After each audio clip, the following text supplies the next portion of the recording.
Good evening, welcome, and thank you for joining us for our second in this semester's Gilson Bootstrapping series. My name is Laura Heisler, and I'm Director of Programming at the Wisconsin Alumni Research Foundation, otherwise known as WARF. It's always a pleasure to present another installment in WARF's long-running Gilson series. How many of you have attended a previous Gilson presentation? Great. So a lot of people for whom this is the first Gilson. Well, this series is actually made possible and began in 2004 with a gift from the late Dr. Warren Gilson. Dr. Gilson was a graduate of the UW Medical School and went on to become a faculty member as well as a prolific inventor.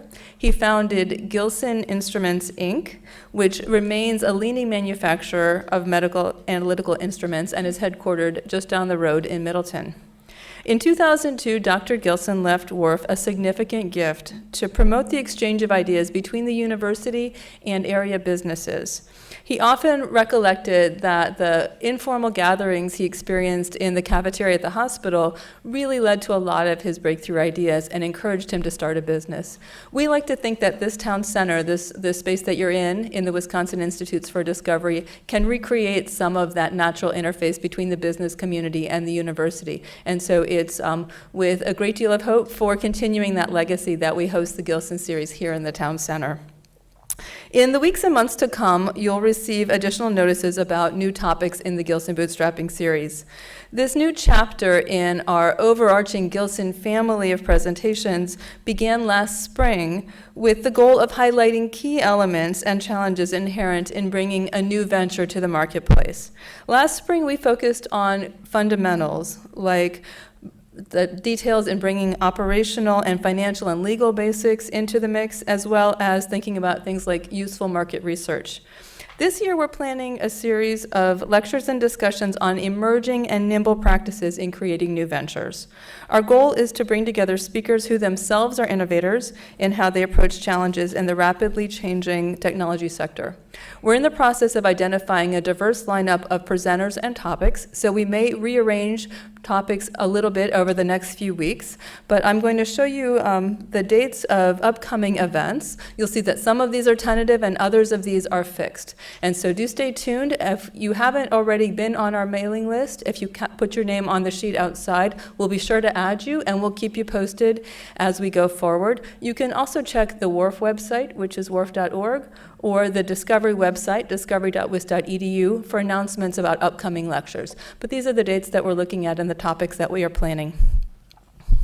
This series is very much in the spirit of Warren Gilson's vision for what WARF could do with this generous gift, namely to forge new ways of bringing together the university and business communities for their mutual enrichment. And the series itself actually arose from just this kind of collaboration.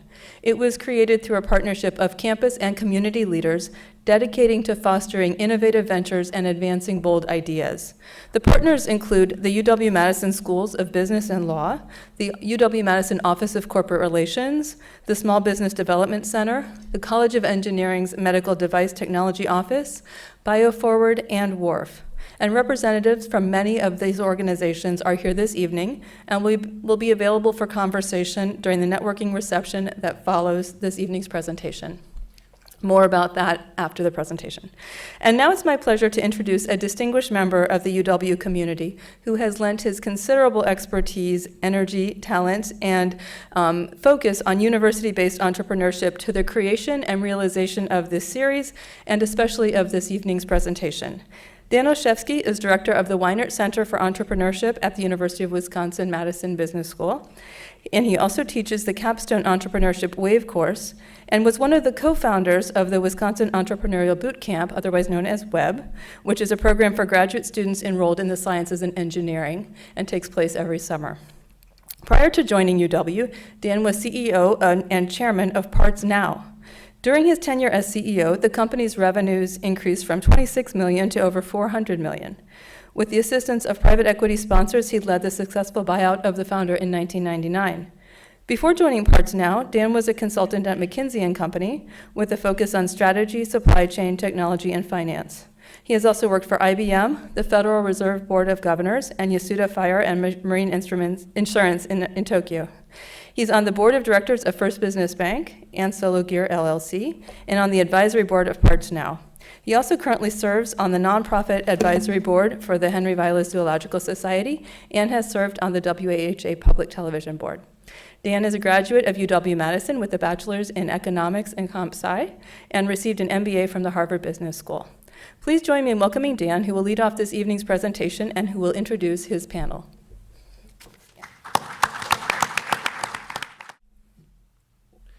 Well, what we're going to do today, we've got a great panel, and I want to thank all of our panelists for joining us on this topic of the lean startup. And the lean startup is actually a very hot topic right now, and it means a couple different things. And part of the reason I think it's such a hot topic is, in fact, if you were looking at the New York Times bestseller list, it was 2 weeks ago, it was number 2 in the business section. And it's a book by Eric Rice, who had been a very frequent blogger and entrepreneur himself, that helped coin this. And I would say it's actually to the point of it, almost a movement in entrepreneurship of a bit of a different approach on how you go about starting a company and getting an idea to market.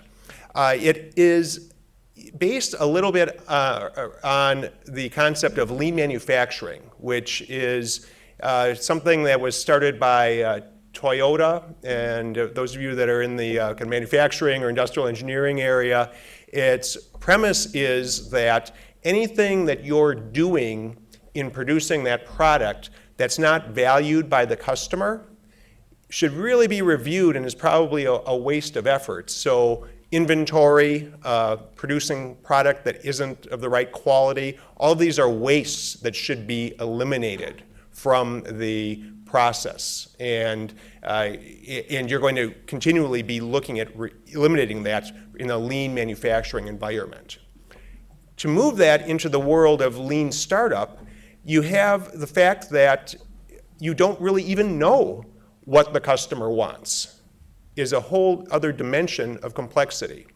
If you are Toyota and you're producing a car, they have a pretty good idea of what a customer wants in a car. They spend millions each year in market research defining that, plus they have years of experience, and what people want in a car is not changing dramatically year to year. Contrast that with a lot of brand new startup ideas or products where that market doesn't even exist when it's introduced or when you have that idea. When the entrepreneur has that idea. So what you do in a lean startup is a lot of the effort goes into actually answering the questions of who is the customer, what does that customer really want, and do I have a business model, do I have an economic model that I can successfully do that and launch a product. And what you want to avoid more than anything else is doing a really good job of building something that no customer really cares about or really wants. And we'll be talking about some examples with our panelists here of, in their startups, how they went about learning more about what the customer really wants. What the lean startup methodology would tell you is you do want to approach this in a fairly scientific manner and view it as hypothesis-driven experiments, where you as the entrepreneur are thinking about, and you think you've got an answer. When you do then move forward and test that, because the customer maybe doesn't even know what they want, but they'll know it when they see it, and you'll know it when they open up their checkbook and start buying your product or service. So what you want to do is try some different things, use data, use validation from the customer, and change it up a lot. Test a lot of different things and replicate what's working and cull the things that don't work. And that'll get you closer and closer to the final product that will be of use. There are a couple key tools in lean manufacturing. And I should mention the first one that's not a definition of lean manufacturing is you just do everything cheaply. Being frugal makes sense, but if you're not going to be frugal on things that are critical to the success of your business or your customer. You don't want to do that cheaply. You just don't want to waste money on things that aren't pushing you towards what your customer values and what's going to make your business successful. So a couple key attributes and terms you'll hear a lot in Lean Startup is minimum viable product, which means you don't try to develop a product that's perfect. You try to get a product that's viable, that the customer can at least react to. They can use it, and they can then say, wow, this really isn't the best product, but if you added these features, I'd like it a lot more. If you fix these things, I think you'd really have something. But the key point is you're giving them something to react to. It's actually a viable product. If you think back to the early days, it wasn't until Windows 3.0 was on the market that Windows was actually even a successful operating system. They had a couple iterations there that that really were not that successful, but at least got some traction and got customers saying, yes, this GUI interface is the right way to go, but you need to change some things around before it's really going to catch on. And you want to have that feedback from customers or potential customers. The other key attribute is you want to get out of the office and start talking to customers and get that feedback. You can think about it and you can make a lot of assumptions on your own, but the real learning comes when you are seeing your product in action, seeing your potential customer in action, and seeing what they are really looking for and what they really need, and you're going to learn from that. Because entrepreneurs, you almost always assume you understand the customer better than you really do, and you're always going to learn from different ways that people use your product. We mentioned that the Solo Gear, which is a company I've worked with, those of you who know Chad Sorensen, he invented this flame disc, which is a great product for, it meant to be a charcoal replacement made out of gelled ethanol, that you could light it, gets up to speed immediately, and you can start grilling. And that is a product that there were different uses that they never would have thought of. One customer segment that never would have thought of was hurricane season. Because if you are in a place that has hurricanes, charcoal isn't especially good because it's going to get wet. But something that's sealed and can, as long as you've got dry matches, you're going to be able to light and cook, is actually very nice and a very good solution. So they would actually start to get traction in certain markets during hurricane season. Never would have predicted that, but by looking at the data and talking to customers, saying, well, why are you ordering why did you order this many? They learned that and then could include that in marketing message and other ways, other new markets that they went after. You also want to test alternatives. So look and see what's working, what's not working. And another very important attribute that often entrepreneurs that don't follow the lean methodology stumble on is they scale too early because they think they've got the answer. And they then start to invest a lot of money, either in plants and operations, or even in marketing and rolling out too soon before they've really proven the concept with the customer and try to get big fast. And that wastes a lot of money. So from a capital efficiency standpoint, you don't want to spend the money until you're really sure of where you've got the right stuff to spend it on. So those are just a few of the attributes about a lean startup. And now the fun part of turning it over to some of our panelists who have actually worked in businesses that have launched ideas from a real range of different industries as well. So I'll start with our first panelist, Jackie Dohler. Jackie is currently the president of Neurogenomics, and she spent the majority of her career at SWIB, the State of Wisconsin Investment Board, which is probably well known in the audience here. And the state agency that manages the pension for all teachers and governmental employees, and has over 80 billion in assets. She held numerous positions there, including equity analyst, assistant portfolio manager, and senior portfolio manager for the billion-dollar healthcare sector portfolio.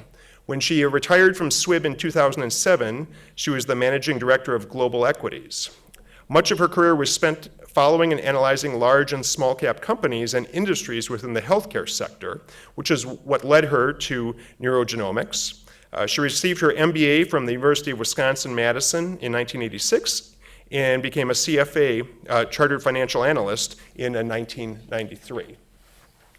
And next to her is Bonnie Renke. Bonnie is the president and CEO of SO Technologies, an early-stage medical products company working on the development of a novel new cardiac monitoring device. She has 30 years of global experience in the medical device industry, specializing in the design, development, marketing, and sales of a wide variety of new concept products in operating room and intensive care environments.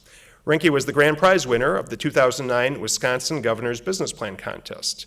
She was formerly a general manager at GE Healthcare. And to her left is Greg Meyer. Greg is the founder of 94 Labs, Athalis, and Affirmation. Greg currently serves as an advisor to numerous early-stage companies and nonprofit organizations. He has formerly served as the executive vice president of Physiogenetics and co-founder of NeuroAmp, chairman of the board and chief executive officer of Lancer Corporation, and as chairman of the board of Greenleaf Market. He has also served as chief operations officer for Broadlook Technologies and chief executive officer of the Irma Ora Bird Center for Educational Technologies. Greg was also a partner with the law firm of Michael Best and Friedrich. Greg previously served on the board of directors of BizStarts Milwaukee and is the former president of the Wisconsin Innovation Network as well as the Wisconsin Venture Network. He earned his undergrad and law degrees from the University of Wisconsin-Madison. So thank you all for joining us.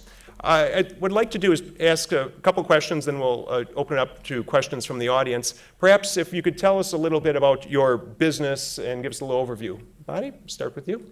Sure. ESO Technologies, as Dan said, is an early-stage medical device company. We are developing a new cardiac monitoring sensor that goes down the patient's esophagus. And the novelty of it is that we hope to replace a highly invasive gold standard cardiac monitoring device called the pulmonary artery catheter. It collects valuable information about people with heart disease, which unfortunately is a growing population. Heart disease is the #1 killer of mankind, but it's invasive and it requires a surgical incision, threading of a hard wire through the patient's bloodstream, and this hard wire is actually lodged in the heart. Well, medical literature documents that the very use of this gold standard causes 45,000 severe complications every year. So our minimally invasive, hopefully replacement device down the esophagus has been met with great applause and enthusiasm by the anesthesia community, who's the anesthesiologist is the person that uses the device. And because the PAC is so risky, it's often not used. So a little unknown, not well-known statistic is that like 50,000 people die of heart attacks while they're having surgery unrelated to the heart. They actually stroke out on the operating room table because they had heart disease, but the clinician chose not to use a PAC. So considering the PAC replacement market and then a whole bunch more people using our device, the market, I know you teach entrepreneurs, you tell your students never to say this, but my conservative market estimate is globally over $2 billion. Great. Jackie? Thank you. Thank you, Dan, for having us here today, and thank you all for being here. Neurogenomics is a small drug development company that's focused on a drug for patients with intractable epilepsy. The drug is called 2-deoxy-D-glucose, but we always call it 2DG because that's much simpler to remember.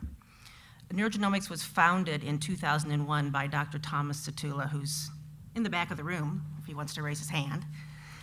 And Dr. Satula is the chairman of the neurology department at the UW School of Medicine. He has spent his career doing basic research in epilepsy and has been treating patients with this devastating disease for over 25 years. Half of the people, there are 3 million people in the US that have epilepsy. Half of those have their seizures are not well controlled on current medications. So some of these people are experiencing seizures once a month, a couple times a week, some even experiencing seizures up to 100 times a day. It's those patients that are experiencing multiple seizures a week and multiple seizures a day that are our target market. We currently have completed 4 animal studies, preclinical animal studies in efficacy.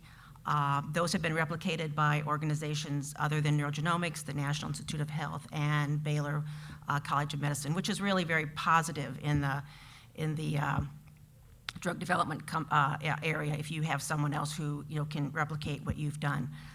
We right now are finishing our preclinical safety development, and we are doing that with the NIH through their Rapid Access to Interventional Development program. That is a program that's designed for small companies like Neurogenomics that do not have the resources, the cash, to continue development of the drug on their own, but have decided, NIH has decided that this technology is worth pursuing and worth developing, so they are helping us with the last preclinical safety trials. As I said, we have about 1.5 million patients in the US that is our target market. There are 50 million patients worldwide that have epilepsy, and again, half of those will not have their seizures well controlled on current medications. We are hoping to start our first proof of clinical trial in humans sometime in the next 24 months. That will be done at the University of Virginia and will be done in patients with, again, intractable epilepsy. Thanks. Greg? Thanks, Dan. I'm with 94 Labs, and I have 2 of my own startups, which I'll talk about briefly in a second. 94 Labs is a seed incubator and accelerator that applies the lean startup methodology. The way we work is we take applications for a 12-week program that runs during the summer. The 12-week program has 4 deliverables, working software, obviously tied to lean startup methodology, having talked to customers extensively, an idea of how you're going to scale the business. The ultimate goal of lean startup methodology is getting to scale. If you can't scale it, get it beyond 1 or 2 test people, then you really don't have a business at the end of the day. And then the folks prepare presentations for investors. So those are the 4 deliverables, 12-week summer seed incubator. We put about $18,000 per company as the initial seed investment. After that, we have what we call the Accelerator, which runs about 12 to 18 months, again, applying lean startup methodology, additional processes driving towards scale, and there we invest anywhere from $25,000 to $250,000 to take the companies to scale. And then, as I said, I have 2 of my own software companies, one called Offirmation.com, which is local online advertising. We've been testing since last Friday. PayPal Sandbox went down late last night, so we had to call off testing last night, so we're back in development this morning and continue testing. And my other company is Aletheus, which is a healthcare software startup. And I just got an email a few seconds ago that looks like we're going to close our second client. So there we're in development into what we'll call full-scale version 1, our first commercial product, and then out selling. So this year so far on the 94 Lab side, we've funded and helped start 23 software companies here in the state of Wisconsin, again, applying the lean startup methodology. And then I have my 2 software startups, and I own a couple other software companies. Great. Well, all of you are in different industries, and also I'd say you have some different stages of the startup. Could you talk about how the original, or how you kind of determined your original market customer for any of these products, and how did you go about that? Whichever. Sure. First of all, I guess I'd like to say that with a drug development company, although the people with epilepsy are ultimately your end user, they are by no means your only customer. In fact, you can't even get to those people until you've gone through the FDA review process, until you have convinced physicians that they need to be prescribing their drug for their patients, And finally, you also have to make sure that insurance companies are willing to put this drug on the formulary so they get paid for it. So although, it's very well known in the area of epilepsy that, as I said, there are 3 million patients with epilepsy in the US. 1.5 million of those continue to have seizures, even on current medications, and that there have been 8 to 10 new drugs developed over the last 10 years to address those patients with intractable epilepsy. Nothing has really changed those statistics in the last 20 years. It's half of the people still continue to have seizures, devastating seizures, with side effects, even with new drugs coming on the market. 2DG, is a drug that has a different mechanism of action. So we think, again, it's going to have, impact on these patients. But even with, having, as I said, the end market, the patient with the epilepsy, being our end market, and having, them being very interested in new drugs that will control their seizures, new drugs with fewer side effects. We still can't get to them until we've gone through the FDA, until we have physicians prescribing the drug, and until we have the insurance companies paying for the drug. So we've got a long development process, just not only identifying the market, a market with a reasonable size, but getting through all of the hurdles to actually get those patients using our drug. Well, as I mentioned, with the device that we hope to replace, the need is kind of obvious, when you have a lot of people that get severe complications just from its use. But my prior background in product management, I grew up as a product manager and then a marketing manager and then I'm director of marketing, and I think my experience in that might weigh in on the answer to this question. I developed anesthesia systems and critical care ventilators, and I hope I'm not insulting anybody, but anesthesiologists are known not to be the most progressive people in terms of changing the equipment. I'd say unequivocally the advances that were made in anesthesia systems were from the industry, not from the clinician. So after a few false starts in various areas, what I started teaching my product management team is all of the specifications. We had a fixed market. It was anesthesia systems, and that's the business we were in. But to keep the company happy, obviously you had to generate obsolescence by new products, kind of like a new model year kind of thing. But we had a kind of a strict rule that specifications for new equipment always had to be written in the customer's environment. You had to go into the operating room, in my case, watch the anesthesiologist interact with their equipment and take copious notes. I can tell you a real quick story. We used to do a lot of focus groups in hotel rooms. We'd take our fancy new machine and anesthesiologists would come with their suit and tie on because they were at the conference, and we'd show them all this great stuff and get their opinions. We were taking anesthesia delivery from a very mechanical flow to electronics and processors and things, and had this fancy new piece of equipment. And so we went from knobs and buttons to software and touch screens and that sort of thing. So we're sitting in a hotel room in France, easier to test, not in the United States, and getting all this specifications and developed this equipment. Went back to France in the operating room with this anesthesiologist, with the clinician. All of a sudden, patient goes south. They needed quick oxygen delivery, just shut the machine off and do nothing but oxygen.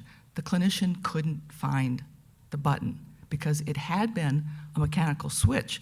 But in the beauty of sitting in this hotel room with a bunch of engineers and no patient there to take care of, they buried it in the software. So I had to go through like 3 menus, thank goodness the engineer was there, 3 menus of a touch screen to get to a point where they could actually deliver the oxygen and cut off the anesthetic. So again, in the environment was what we really learned had to be done for every customer in every piece of equipment that's designed. Because in our case, they didn't really want our system, but they had to use it because it was the only way to put the patient to sleep. Great story. Greg? I'll talk a little bit about Aletheus, but the process at Aletheus is the same process we use in our seed incubator with our other 23 companies. So a bunch of us were sitting at a bar, as most startups begin, that or a restaurant somewhere of some sort, and we decided that we were sick and tired of not being able to figure out what our healthcare costs really were if we had to make a decision about getting some sort of treatment. So we basically put together a sketch, and I saw Dan had up there the future of business plans. I'm not used to sitting very long, called The Next Generation. We've killed off the business plan. We don't use business plans. People ask for business plans from us are living in a different time. We're moving way too fast. We're at prototype in front of customers and back and forth in iterative loops. Business planning, for the most part, is a drain and waste of time. So I don't know what the future generation is, but we don't use them. What we use is something we call the business model canvas, which was developed by Alex Osterwalder. So what my team did is we sat around, we took this canvas, we narrowed down what we thought our customer segments were, value props, and then I found a prospective customer that I thought would be interested in the value props we'd put together. We met with him, he liked the idea, and he agreed if we could build a prototype, he would pay for it. So we went back, built the prototype, he then wrote us a check, which then funded the next generation of us building it further, which is what we're doing now. We're actually back with him this Friday, and we have an annual contract with him. As I said, we just closed the second, or on the process of closing the second deal. But what Dan said is, we had an idea. I got some buy-in early on from customers, right from the idea stage. We didn't write any code, we didn't do anything else. We sketched out the idea, got some buy-in, knew that we had some preliminary customers, and then what Dan had said, we built a minimally viable product, enough to get in front of the customer and say, is this where you think you want to go with this? And will this help you reduce your healthcare costs? We got the thumbs up there and actually a commitment to sign a contract. If we went one step further, we then took it the next step. Then we're back to the customer, then back to a bunch of other customers. We're constantly in this iterative loop. I see a bunch of our startups here today. They're out with customers right from the very beginning. No one develops or works in a vacuum, a little bit different than those who go through the FDA process from the software world, but we're constantly with our customers back and forth throughout the entire process, and that applies to all of the companies. Great. And we have I have a lot of questions, but I know we've got a great audience here too. So why don't we'll open it up to questions from the audience. Want to make sure we hit on the topics that you folks may have as questions. Yes. My question is this, how do you protect your intellectual property with such an work? Sorry, could you repeat? Intellectual property with the We have licensed the technology from Wharf. So Wharf is our partner in this. And I will tell you that Wharf has just been an outstanding partner in that when we applied for the patent, the patent was actually turned down. Prior art was what it was. You know, I heard this and I thought, oh my God, what a disaster. You know, only to have Wharf tell me, don't worry about it. We think this is patentable. This is a hiccup in the road. You know, we'll get past it.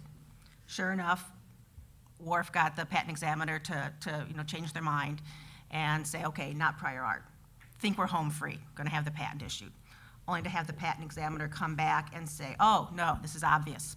You can't issue the patent.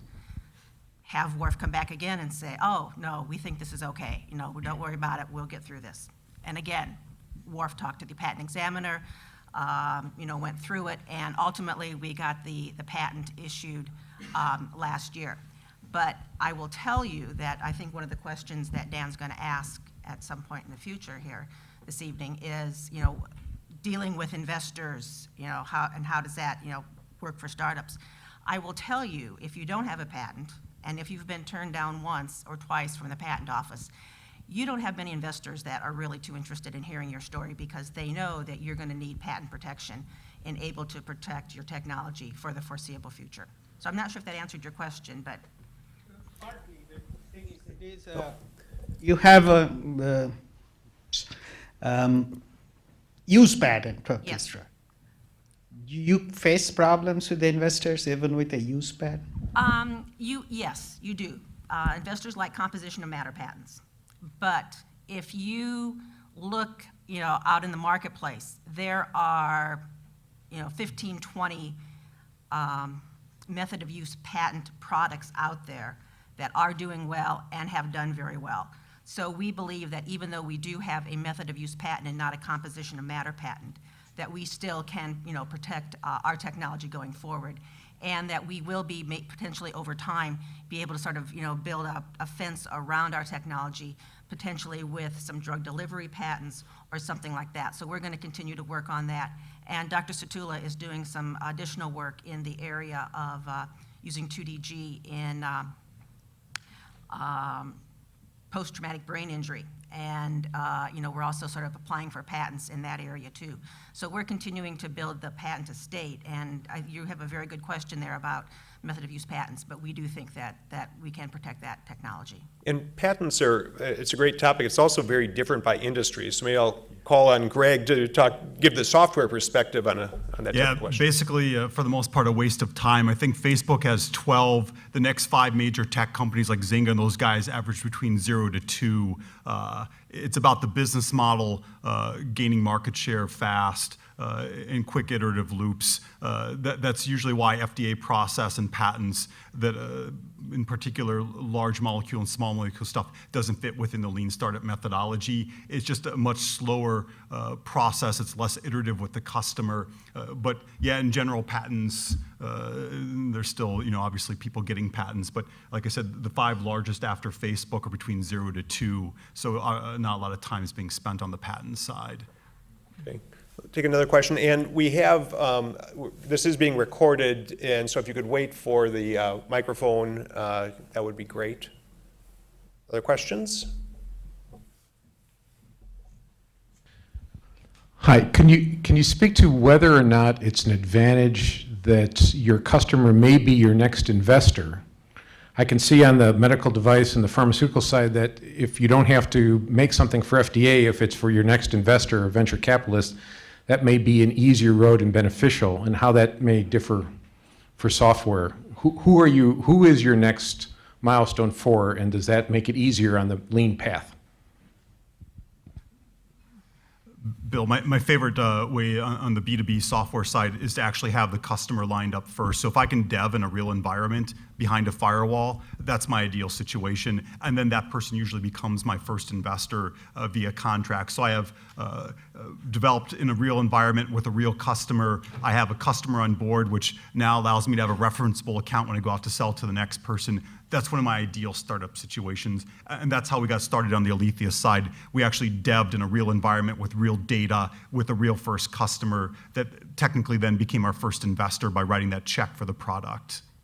So that's ideal for us. But that close contact with the customers and finding where the revenue stream comes in. If you look at Oosterwalder's model itself, customer segment, value prop, revenue. We work in that triangle. What's our customer segment? What value prop are we going to deliver to that customer segment? And will they pay for it? And we keep working in that triangle until we figure it out, simultaneously finding out what channels will allow us then to scale once we figure out that customer segment.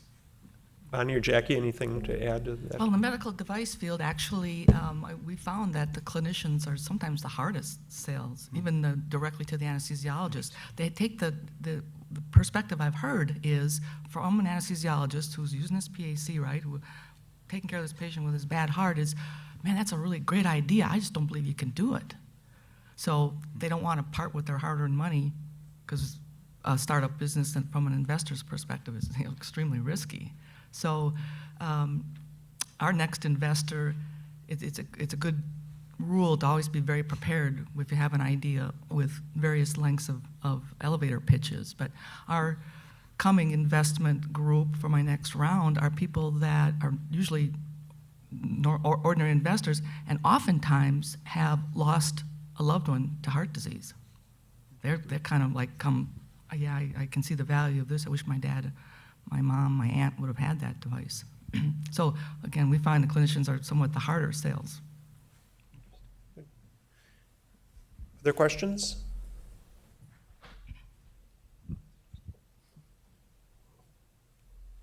Okay, well, I have a few. We did mention this on the investment side, since that there've been a few questions on that. You're at different stages, but as far as the aspect of the customer feedback and either having customers or having this sort of buy-in from a customer as you've been going after capital, could you speak to how important or not that is these days?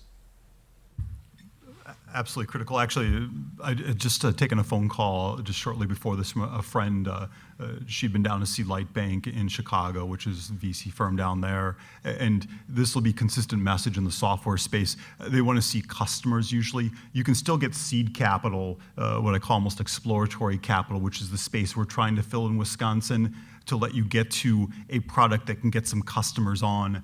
But the more significant investors really push hard, to have the customers working, and that's where Lightbank sent her back. So she's scaled everything down, looking to get $100,000, move to the minimally viable product to show, if you will, Lightbank and others that customers will use the product. On you, Jackie. I guess I would say that, again, for us, we have a large market. We've got, patients who want to use our drug. But that doesn't really, other than just having a large market when it goes to, trying to get investments, that's, pretty much a given that in the drug development area, you are going to have a reasonable size market.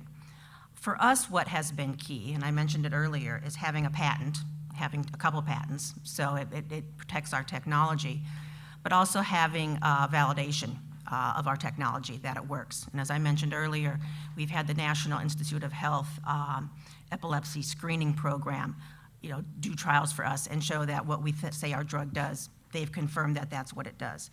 We've also had Baylor Medical, do trials with our drug, and again, they're saying that it does what we say it does. So that validates the technology. The other thing is that I also mentioned the NIH RAID program, Rapid Access for Interventional Development. That too, is only funding companies that they think have viable technology that they think fills a need and is commercializable. So that too is something that really validates our technology and gets investors interested. And I will tell you that we were out trying to raise money in 2008, and if any of you remember what 2008 was like, markets were dropping like a rock, and we were going to angel investors who had lost 20, 30% of their net worth and had lost it in an asset class, public markets where, the risk profile is significantly less compared to startup companies. And so they were taking a big step back from our point of view in investing in companies like Neurogenomics that had a very long lead time and were going to need hundreds of millions of dollars of capital before they got their drug to market. We tried to go to venture capital firms. Again, they were not going to be able to take any of their portfolio companies to market. The IPO market was closed like it never had been before. And they needed to sort of protect all what capital they had left to continue investing in their portfolio companies. So again, VCs didn't have any interest in it. But all of a sudden, once we got accepted into the NIH RAID program, which validated technology, and again, markets had improved by the time we got accepted into that program. So, that had something to do with it too. But, all of a sudden, we did have some interest in potentially participating in a deal. So having a way to validate your technology, either through customers, which again, for you guys is huge, or through, some other source, NIH, another organization, completing the same trials that you have and saying, yes, what you say your drug does, it does. That's been sort of the key for us. Yeah, having, like I said, anesthesiologists, in our experience, they haven't been the first ones leading the pack to invest money, but I do know significantly that during the due diligence process of the folks that did invest in us, they got an overwhelmingly positive response about what we were attempting to do with our project. So the customer, good housekeeping seal of approval is truly critical, because it does prove you do have a saleable product. Any questions? Yes, Mark? Felt like I need a microphone. I'm kind of curious. All three of you are located or based out of Madison, Wisconsin. Is that correct? Why Madison? My company, Dan asked if I'd participate in this council called the Bootstrapping and the Lean Mean approach, and I was telling Jackie and Greg that I got introduced this week at a press conference as the Queen of Lean, and I said to Jackie, I'm just glad it wasn't the Queen of Cheap. But anyway, I work out of my home. My small team of 3 people, we all work out of our home offices. So I have one in Heartland, one in Eagle, and myself in Middleton. And other than, we're in Madison because I live here. and we're too cheap to rent space. We actually have offices in Madison and Milwaukee, but one of our key hypotheses going into 94 Labs, we have a lot of smart folks in the state, and the idea is if we give them some capital and some process and a place to hang their hat, they would stay here and start their businesses, and that's proven to be proven beyond our wildest belief to be true. Actually, they've emerged. These guys have entrepreneurial drive even greater than I would have expected, and their ideas generally are off the charts for the most part. So our ideas, an abundance of smart people, skilled in technology, software development, and things of that sort. We have a lot of computer science programs here in the state, a bunch of great engineering programs, and in general have been ignored by the rest of the country. So from the 94 Labs side, like any other investor group, we saw untapped opportunity, and that's why we're here. And we've been overwhelmed by the quality of what we've seen. And I would say basically the same thing. Dr. Satula's lab is here. He's been here for some 25 years. I've been in Madison for 25, 30 years. Our offices are, again, in my home too. We had an office here, for a few years, but a couple years ago, when I got more actively involved, saw that the $5,000 a year we were spending for that office just wasn't worth it, so shut everything down. And I will tell you that once Dr. Satula said that he would take the slices of rat brains that were in that office to his home or to his office, at that point in time, I was more than willing to shut everything down and bring all of the files to my home. It's a good definition of lean. My primary investigator, I'll go one up on you. My primary investigator has pig esophagus in his freezer. Nice. Any other questions? So I'll ask another version of the question I asked before. Have you developed your first product or your first iteration differently because you're looking at a different customer? If you're looking at an investor for a customer, how has that changed what you're developing? And if you're looking at the FDA, for the first two, and is your first product to show proof of concept to Greg different for the first iteration where investors may be more important than for the mass market? Because you need to show that it works first. It doesn't have to be pretty. I think just to go answer that, Bill, directly, that latter part on the investor side, different than going directly to the customer, is today's mantra is show us customers using it and preferably paying for it. Pretty or not, I think you're right. Pretty is less of an issue on the interface side unless it actually helps you get customers using it. But that the bar has been pushed out, right, from when I started in the software space during the .com era where napkins got funded to show me working software with customers using it is where we are now very often on the investor side, which is a big shift. But at the same time, the cost of development and everything else dropped dramatically. So we've had good fortune from that side. So I would answer the question this way. Ultimately our end game is to get this drug approved for patients with intractable epilepsy. But again, in order to do that, we are going to have to raise hundreds of millions of dollars to do that. And we're going to have to demonstrate either to venture capital firms or specialty pharma firms or someone like that, that this drug works. So as I said, we hope to be in human clinical trials sometime in the next 24 months, probably 24 to 36 more realistically. And that first clinical trial will not be a trial that ultimately will be useful from an FDA standpoint to get it commercialized. That first trial will basically, we won't be working for a statistically significant result in FDA language. We are just going to be looking to see if this drug reduces seizure frequency in a select group of patients. If we can demonstrate that, and that also that it's safe, we think that that is going to be a sufficient result to go to venture capital firms, to go to specialty pharma firms, and get the funding that we need then to take this drug to the next level of development, which will be then the critical path to get it approved by the FDA. So I think that's, so we sort of have two different things going on here. Again, ultimately the end game is the approval of the product. In the short term though, the end game is to be able to get funding to get the product to market. Anything to add, Bonnie? Well, if I'm understanding the question correctly, I would say, generally speaking, one should never develop a product for investors, because then you have 10 people that'll buy it. You want your product to the potential investment communities, your story about your own project, your story that shows you understand the customer, and that when you're successful executing your project and your plan, that you have a whole bunch of people that want to beat your door down to buy it. That's the product that the investors want to hear. They kind of don't really care about technology, they care about money.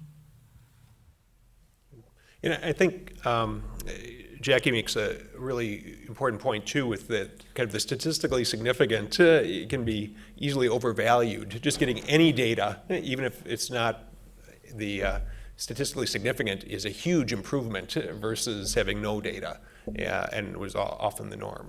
So we had, in talking to some VCs, as I said, in 2008, when we were trying to do some fundraising before we got into the RAID program, we had a number of VCs tell us, show me that this works in humans. If you only have, half a dozen patients, and you can get a couple of them to have a reduction in seizure frequency, that is going to say something to me that this drug is doing something, it's working, and at that point in time, I would consider, making an investment so that you can, continue the development of the drug.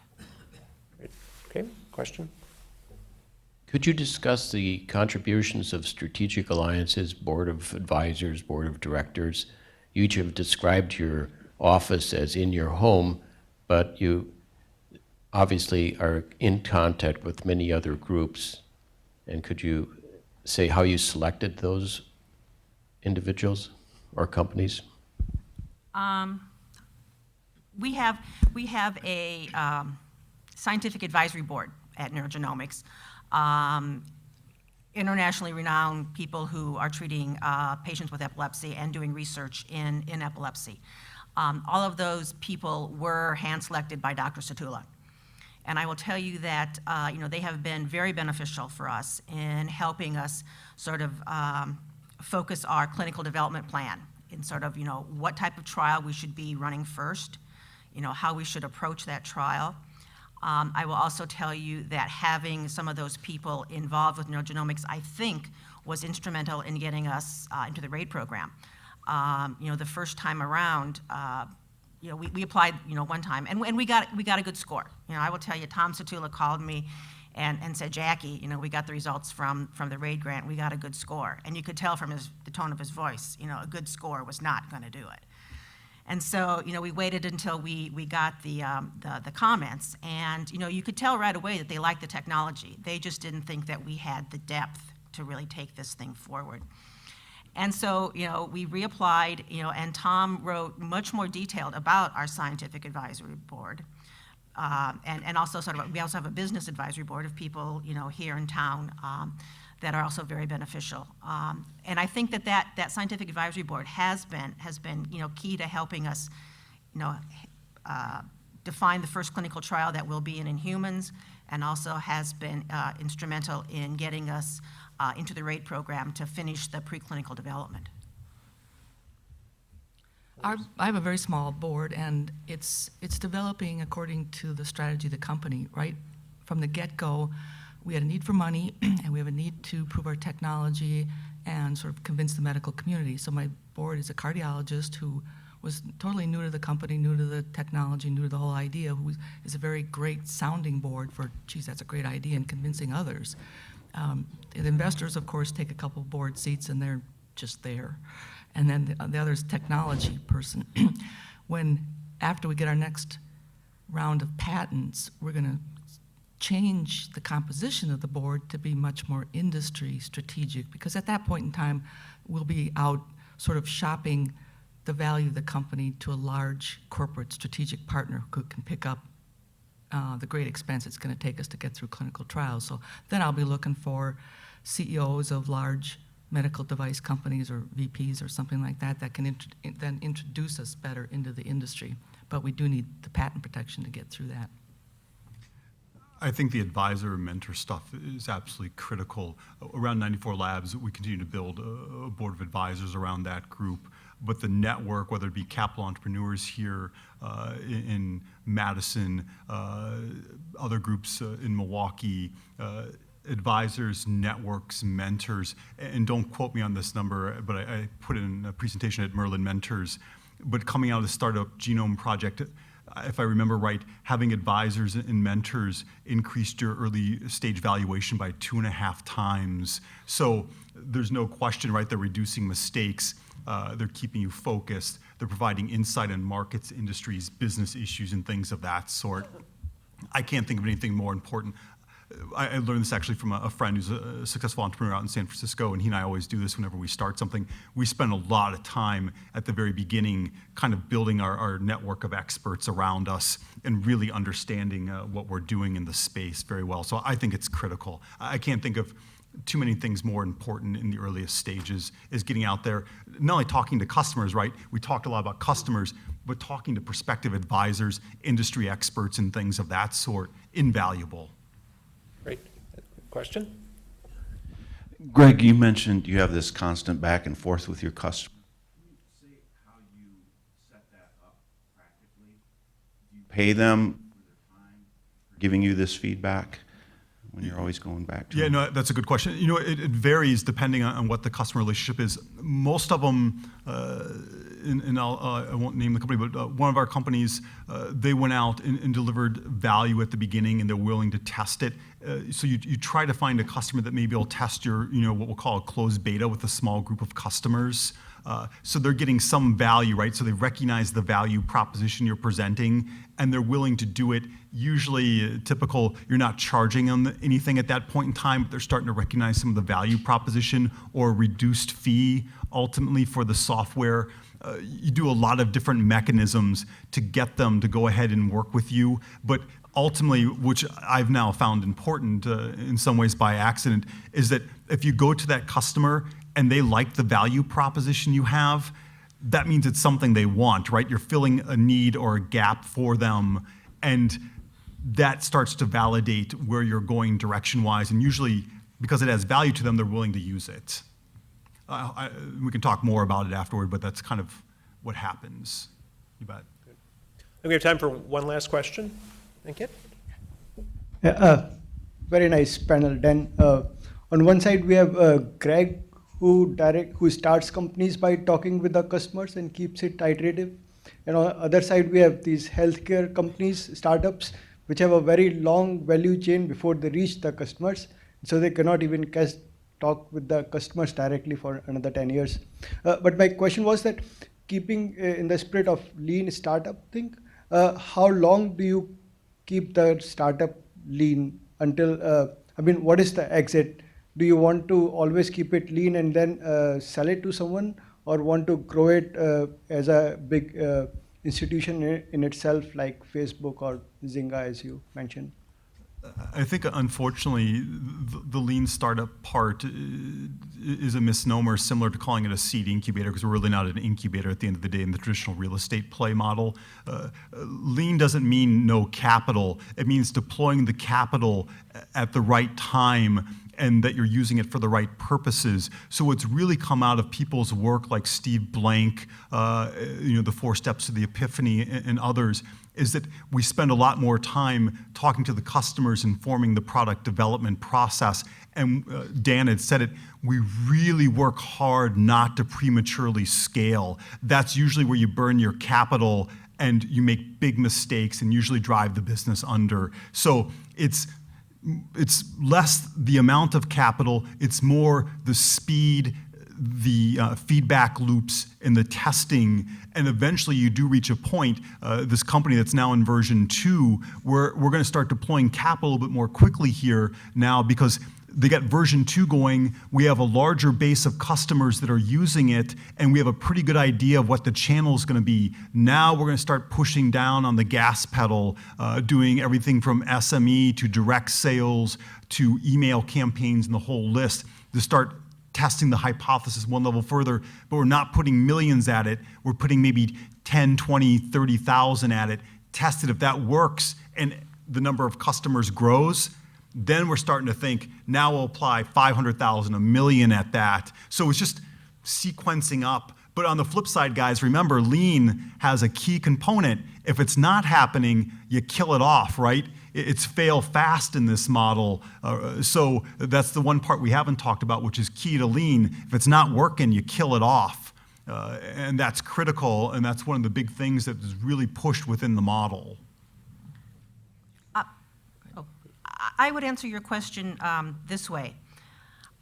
When I was at the investment board and investing in small public companies that were developing drugs, they would go out and raise $100 million. Over the next year, all of a sudden, you just saw all sorts of molecules, enter preclinical development. They had the money, they were going to spend the money. As an investor, you thought all that money was going to go sort of for their lead product, or maybe a second product or whatever. And it was as I said, they had the money, they spent it. Their lead product then maybe ran into trouble, and all of a sudden, all of those new development ideas just got axed. And so you learned really quickly as an investor that you want a company that's focused, that pushes what appears to be working and what your investors want you to push. And it's not like you don't do other things, but you really keep your money, you just guard it. You're, what did you say, frugal or cheap? Yeah. She's trying not to be cheap. I said lean, not Lean. cheap. Okay, Lean, she's okay. lean. And with regard to neurogenomics, I would point out this, as I said earlier, Dr. Satula is doing research in traumatic brain injury, and if you have a traumatic brain injury, you have an increased chance of developing epilepsy. So, that's an area that we really are very interested in, and if anybody's been reading the popular press over the last, couple years, that traumatic brain injury and concussions are really a hot topic. Mm-hmm. It would be so easy to start spending money in that area, trying to develop that, and getting it, into preclinical development. Are we doing that? No. How is that being developed? Dr. Satula is applying for grants from the Department of Defense. So, you find ways to make things work, but you find ways to make things work as inexpensively and as fiduciarily, I would say, as possible. Because, once you spent that money, you're not going to get it back. And if you haven't met the milestones that you've set out for your investors, chances are they're not going to come back again. I can tell you, I had a company come in once that we had invested in, and we had no longer in it at the time, but they were coming through and trying to raise money. And the CEO was going through the presentation, and he got to one slide and basically said, my company has never failed to meet a milestone that it's set for itself. The look on my face must have been one of complete and total disbelief, because he started backpedaling immediately, and he said something like, well, of course, you've followed our company for a while, and we've never really met a milestone in the timeline that we originally set for ourselves, but we ultimately have met the milestones. Meeting a milestone 4 years after you have set it, that's hard for an investor. And I will tell you, with neurogenomics even, I thought that we would be in human clinical trials next year. It's not going to happen. We're going to be lucky if we're in by 2013 and more like 2014. I've got all sorts of reasons I can give you why that's not happening. But nonetheless, if you have milestones set for yourself, you've got to meet those, or else you're going to have a really difficult time getting additional funding to carry on with your development. Connie? I know we're about out of time, so let me just say quickly, I think in the entrepreneurial world, the holy grail is to establish the greatest value for your company, your idea, and sell it as quickly as possible. I don't know too many entrepreneurs, frankly, that actually want to run companies, but in order to establish the greatest value, you've got to prove your technology, wow your customers, have them speak about it, and protect yourself, particularly in the medical field, the patents. So for us, it's total proof of concept, patents, and enthusiastic customers. I've often said, I was a general manager at GE Healthcare, and I've always said, if I was me and I came to me and tried to sell my idea, I'd tell me to go home and get it to a point where it works, it's fully patented, protected, and every customer I take it to is going to want to buy it. Great. And that, in GE's world, is 2 years or less to market, concept to market. So it's a tight time frame where you've got to do a lot of significant work and selling. Very good. Well, please join me in thanking Bonnie, Jackie, and Greg for a great panel.